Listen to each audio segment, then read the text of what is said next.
మన బైబిల్ చేతపట్టుకొని దేవుని సన్నిధానంలో ఆయన ఇచ్చిన ఇక గొప్ప దేవుని స్తుతిస్తాం.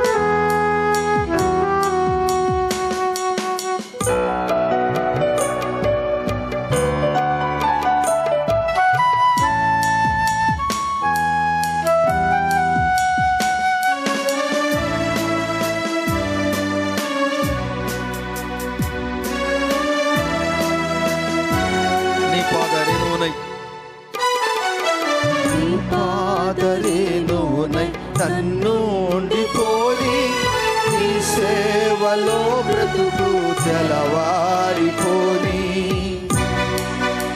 అది మా ఆఖరి ఆశ.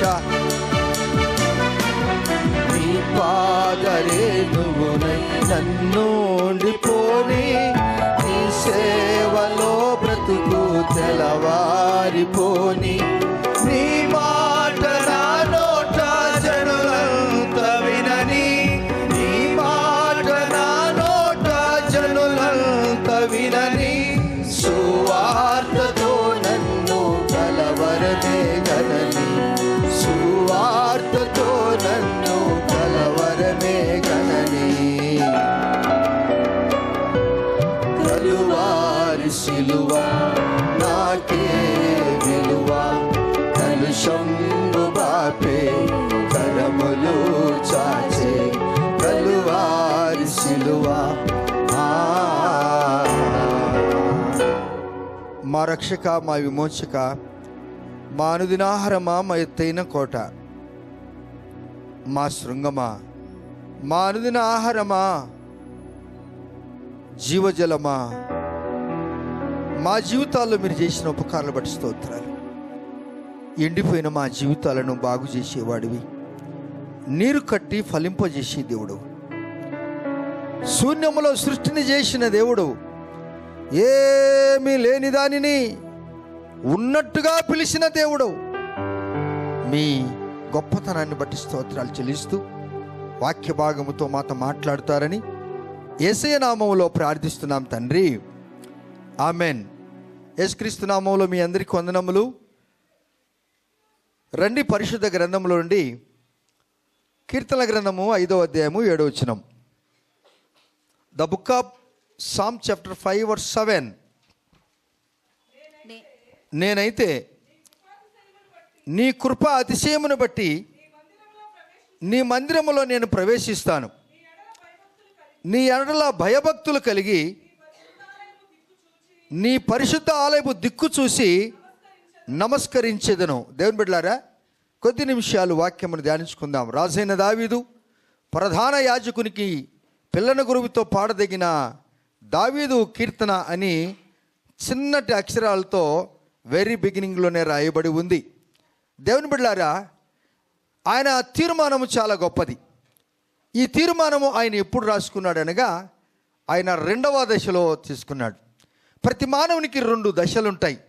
అమ్మ గర్భములో నుండి ఉద్భవించిన తదుపరి అది ఒక జన్మ, అది ప్రపంచమంతా, అది కూడా యూనివర్సల్. ఆ జన్మ, అమ్మ గర్భంలో మనం ఉద్భవించుట, అది ప్రపంచ సృష్టి.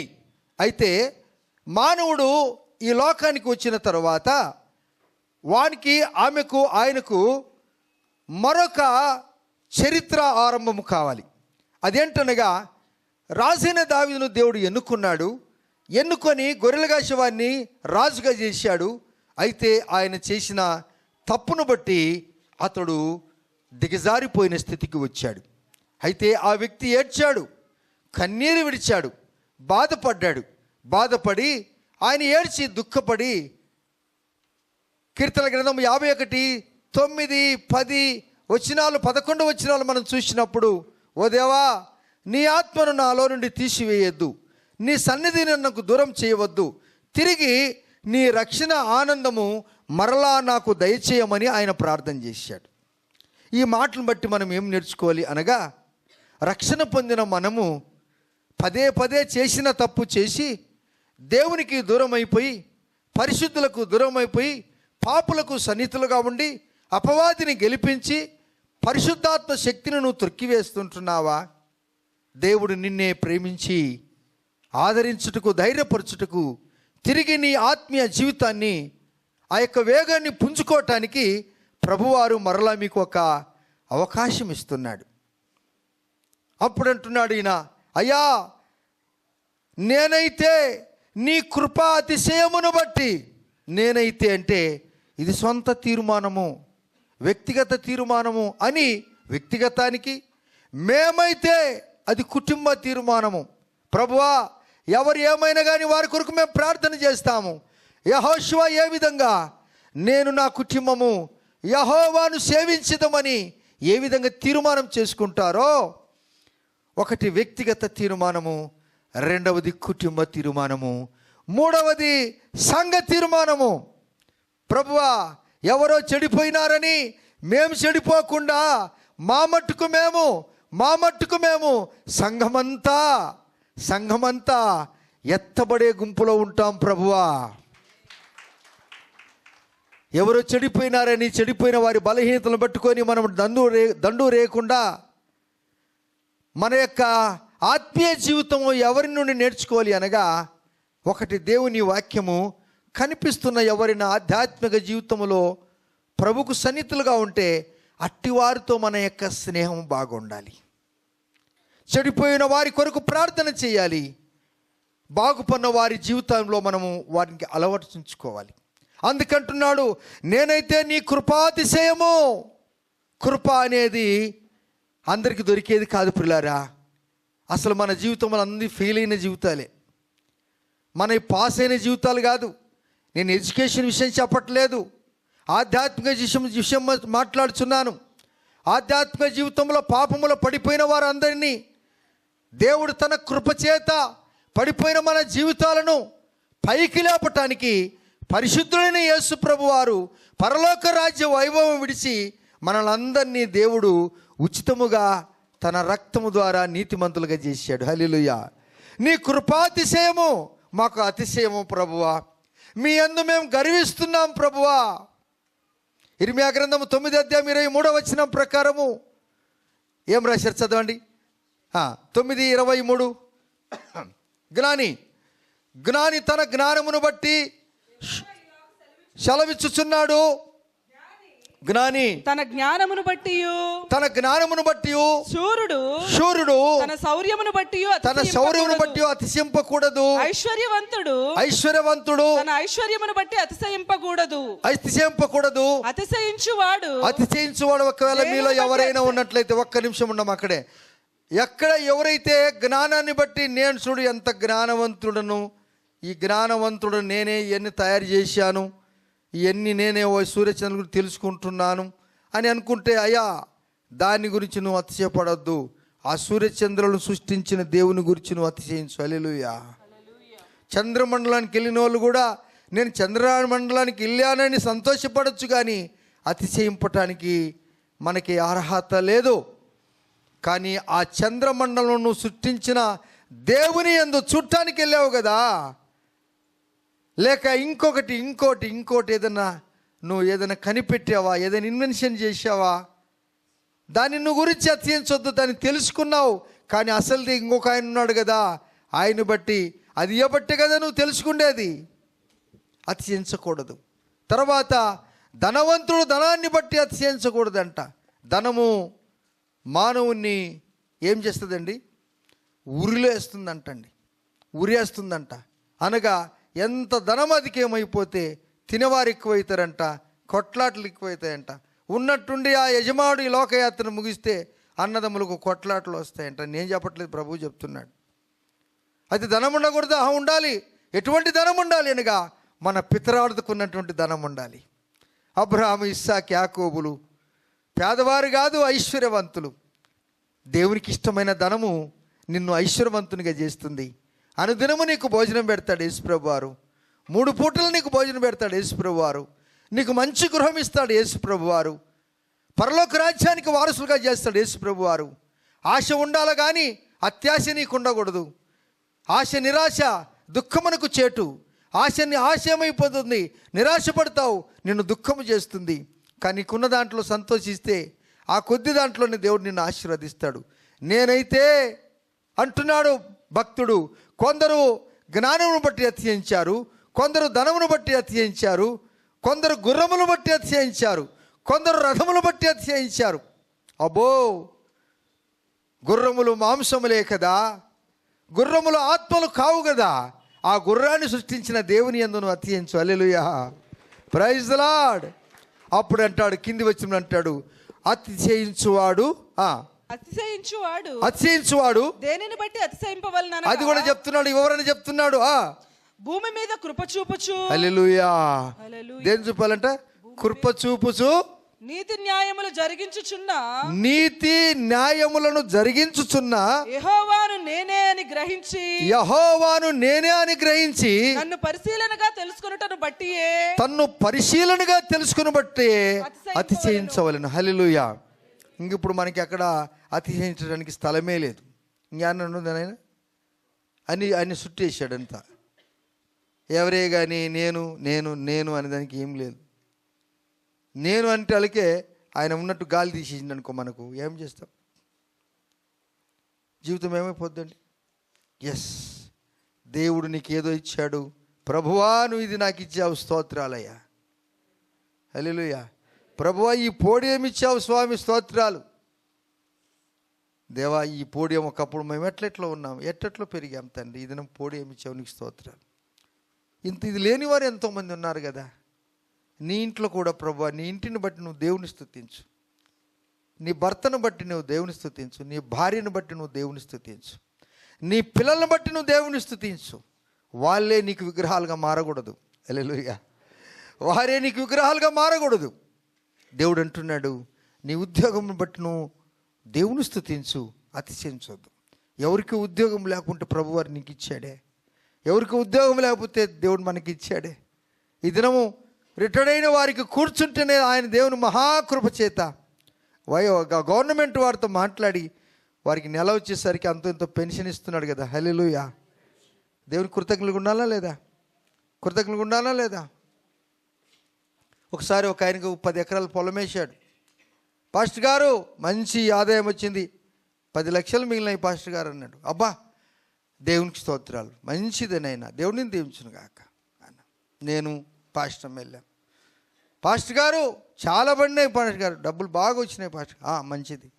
పాపం పాస్టర్ గారు, మీరు చాలా దూరం నుంచి మా ఊరికి వస్తుంటారు, ప్రార్థన చేస్తుంటారని ఒక కొత్త కవర్ తీసుకున్నాడు.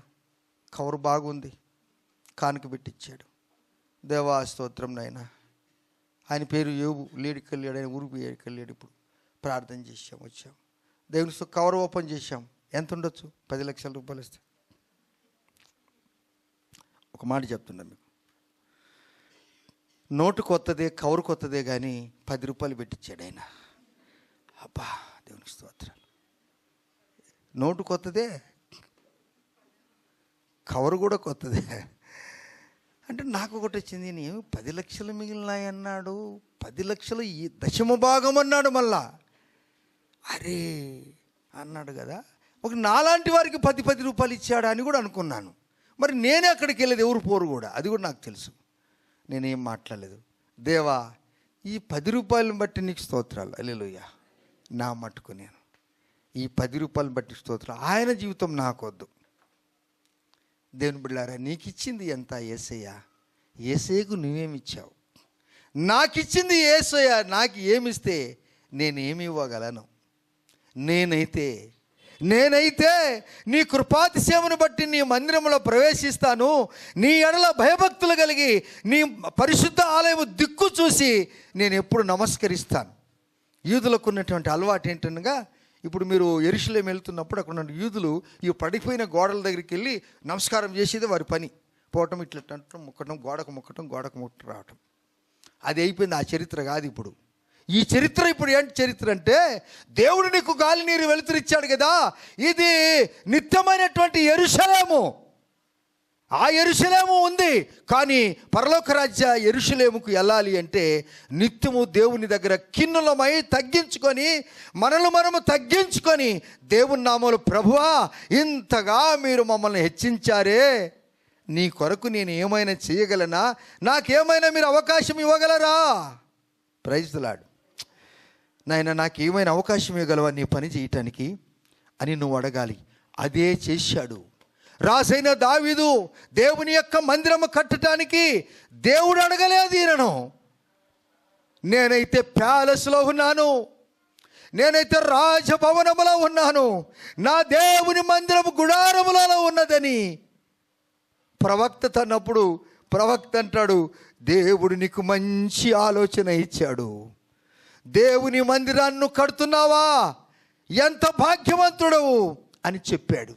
దేవుని బిడ్డలారా, అది రాజైన దావీదు చరిత్ర.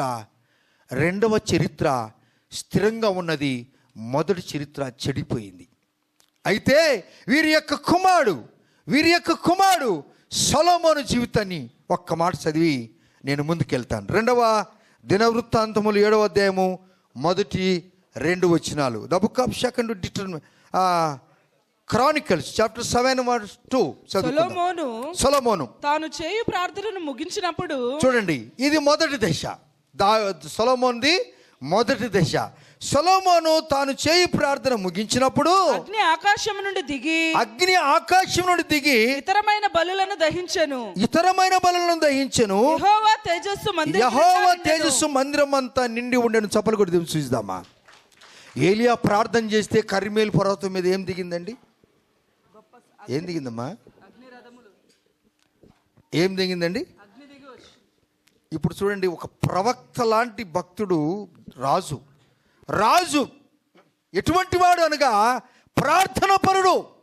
ఈ దినాల్లో దేశంలో ఎందుకు ఇంత అసమాధానం ఉందంటే, వీరు దేవునికి ప్రార్థన చేసేవారు కాదు. దేవుని కనుక ప్రార్థన చేస్తే, నిజమైన దేవునికి ప్రార్థన చేస్తే, నిజమైన దేవుడు ఏం చేస్తాడంటే, నీకు ఒక అధికారం ఇచ్చాడు కదా, అందరినీ నువ్వు సమానంగా చూసుకుంటావు. నీవు పార్టీ కొరకు ప్రయాసపడవు, ప్రజల క్షేమం కొరకు నువ్వు ప్రయాసపడతావు. చప్పులు కూడా తెలుసుదామా. అటువంటి రాజులు కావాలి. సొలొమోను జీవితంలో రాజు ఆయన ఉన్నప్పుడు ఆ ప్రజలందరూ కూడా నిర్భయంగా, సంతోషంగా, సరళ చెట్ల కింద, మరొక చెట్ల కింద వారు సంతోషంగా, ఆనందంగా ఉన్నారంట. ఈ దినము అసలు ఆనందము, సంతోషము మన దేశంలో కనపడుచున్నదా? నేను పదవిలోకి వస్తే ఆ పదవి వారందరినీ కొట్టాలి, మళ్ళా ఈయన పోతే వాని పౌరుషమంతా వీరి మీద చూపిస్తాడు. ఇది రాజకీయమా? దేవుని పిల్లలు ఎలాంటి వారు అనగా, ఒక రాజు ఎవరైనా ఉంటే ఈ సొలొమోను రాజులాగా ఉండాలి, ప్రార్థన పరుడై ఉండాలి. యవన కాలములో ఆయన దావీదు యొక్క ఆ పగ్గాలు చేత పట్టుకున్నాడు, రాజరికాన్ని, సింహాసనం మీద కూర్చొని ఇప్పుడు అంటున్నాడు, ప్రార్థన పరుడుగా ఉన్నాడు సొలొమోను. దేవుడు మనల్ని పక్షపాతం లేకుండా, మీరు రాజులని యాజక సమూహము, పరిశుద్ధ జనాంగము, ఏర్పాటు చేసుకున్న సొత్తైన ప్రజలు, ఎవరైతే ఇతరుల గురించి ఆలోచన చేస్తారో, ఎవరైతే ఇతరుల యొక్క మంచి కొరకు ప్రయాసపడతారో, ఎవరైతే సమాజ క్షేమం కొరకు ప్రయాసపడతారో, అట్టి వారిని దేవుడు మెచ్చుకుంటాడు. వారి యొక్క సింహాసనాలు స్థిరంగా ఉంటాయి. దేవుని బిడ్డలారా, ప్రజల కొరకు ప్రయాసపడాలి. ఎందుకనగా ఈ ప్రజలు ఎవరు అనగా, దేవుడు సృష్టించిన సృష్టి. వారు ఏ జాతి జనమైనా, వారు ఏ దేవతకు పూజిస్తున్నా, వారందరూ మనుషులే కదా. సర్వమానవాళిని సృష్టించినటువంటి దేవుడు ఎవరనుకున్నారు? యేసు ప్రభువే కదా.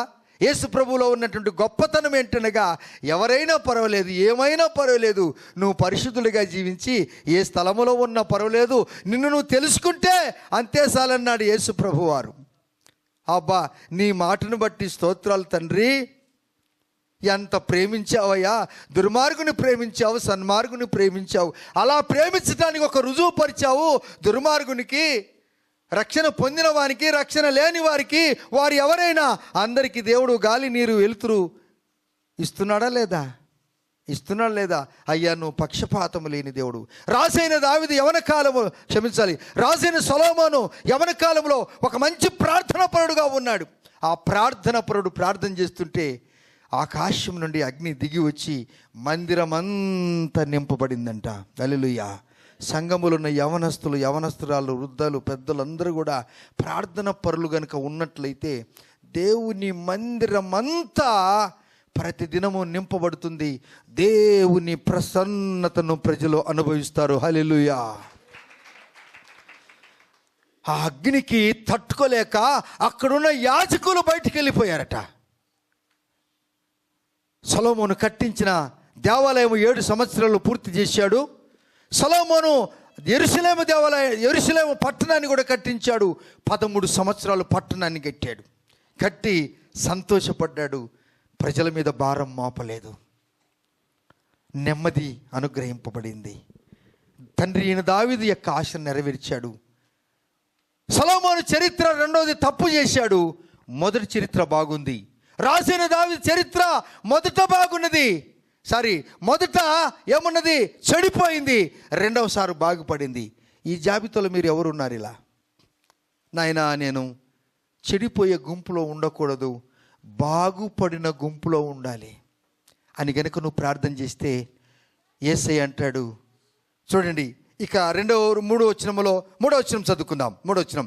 అగ్నియు యెహోవా తేజస్సును మందిరము మీదకి దిగగా చూచి ఇశ్రాయేలీయులందరూ సాష్టాంగ నమస్కారము చేసి యెహోవా దయాళుడు, ఆయన కృప నిరంతరముండునని చెప్పి ఆయనను ఆరాధించి స్తుతించిరి. Praise the lord.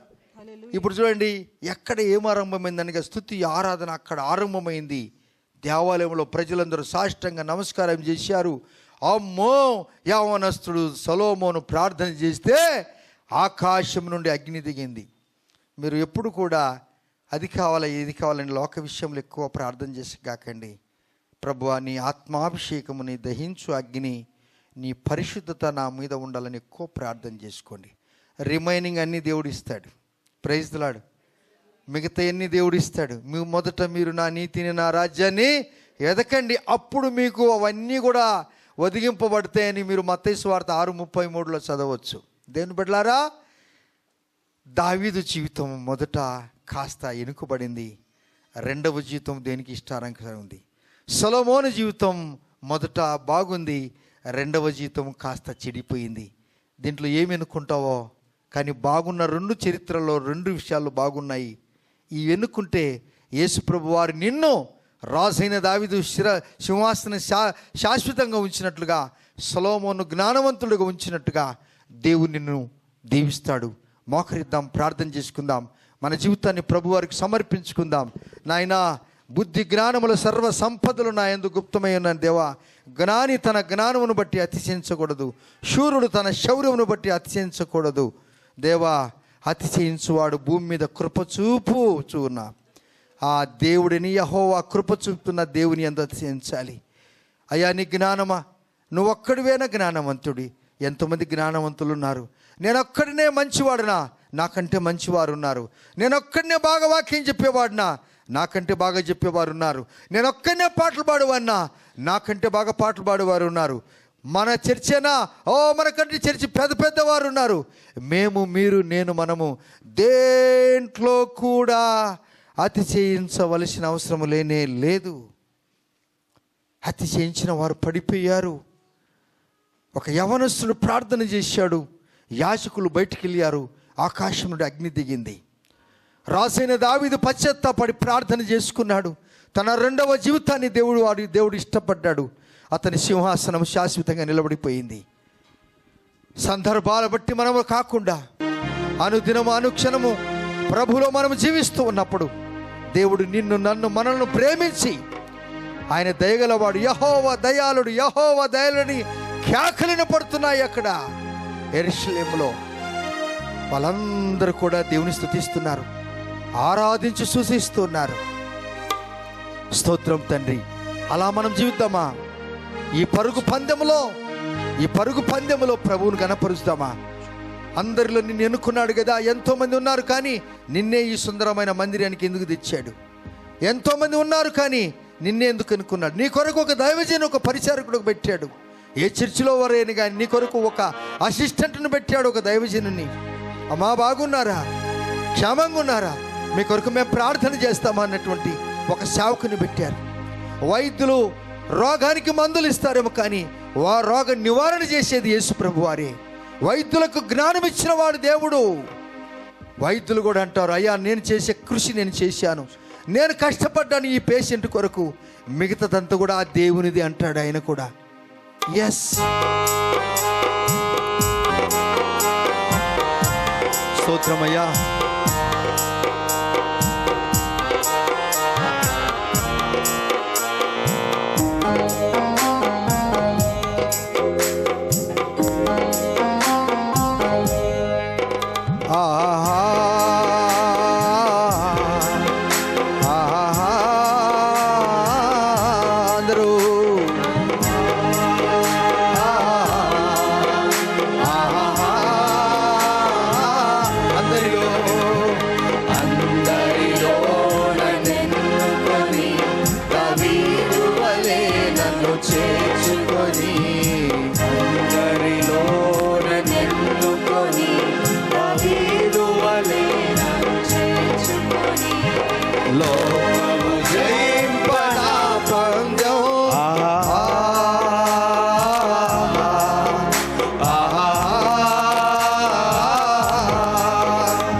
మా నాయన నీకు వందనాలు. మా జీవితం మీకు సమర్పిస్తుంటున్నాం. రాజైన దావీదు 2వ దశ, తన కుమారుడైన సొలొమోను 1వ దశ, అందులో ఉన్న శక్తిని మేము ఆర్జించుకొని మా జీవిత కాలమంతా మేము మీకు ఇష్టలుగా జీవించే కృపనండి. ఈ నీ ప్రియ బిడ్డలను దీవించండి, ఆశీర్వదించండి. మేము ఎవరం కూడా ఏ విషయంలో కూడా అతిశయించడానికి మాకు ఎక్కడ కూడా తావులేదు. ఎందుకనగా సమస్తం మీరు మాకు ఇచ్చారు గనుక, మా మీద కృప చూపించి మమ్మల్ని రక్షించారు గనుక మీ యందే మేము అతిశయిస్తాం, మీ యందే మేము గర్విస్తాం, మీతోనే మేము నడుస్తాం. మీ జీవితమే మాకు ఇయ్యండి స్వామి. మీరు చేసిన ఉపకారానికి స్తోత్రాలు చెల్లిస్తూ యేసయ్య నామములోనే ప్రార్థించి అడిగి పొంది ఉన్నాం తండ్రి. ఆమేన్. తండ్రికి దేవుని ప్రేమ, కుమారుని యొక్క కృప, పరిశుద్ధాత్మ దేవునికి అయిన సాహసము రెండు మన అందరికీ యేసయ్య కృప సదాకాలం తోడయుడును గాక. ఆమేన్, ఆమేన్. మీ అందరికి వందనాలు. దేవుడు దీవించును గాక.